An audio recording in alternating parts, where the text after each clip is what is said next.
Live, सामाजिक सांस्कृतिक बांधिलकीचे यथार्थ दर्शन। घरकुल लाभार्थ्यांना मोफत वाळू वाटपाचा शुभारंभ। सिल्लोड तालुक्यात 10,000वरून अधिक लाभार्थ्यांना मिळणार मोफत वाळू।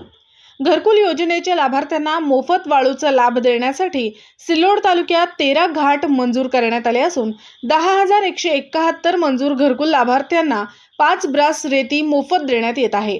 त्यापैकी 888 लाभार्थ्यांनी वाळूसाठी ऑनलाईन मागणी केली होती। त्यापैकी 300 लाभार्थ्यांना वाळू पास उपलब्ध करून देण्यात आले। त्यापैकी 13 लाभार्थ्यांना प्रत्येकी 5 ब्रास प्रमाणे वाळू पासचे वाटप आमदार अब्दुल सत्तार यांच्या हस्ते करण्यात आले। लाभार्थ्यांनी तलाठी किंवा ग्रामसेवक यांच्याशी संपर्क करून वाळू पाससाठी ऑनलाईन प्रक्रिया पूर्ण करून शासनाच्या मोफत वाळू योजनेचा लाभ घ्यावा असे आवाहन यावेळी करण्यात आले। यावेळी तहसीलदार संजय भोसले, नायब तहसीलदार विजयमाला मुपुलवाड, विस्तार अधिकारी केवलसिंग पाटील, घरकुल संगणक परिचालक अनिल हासे यांच्यासह आदींची उपस्थिती होती।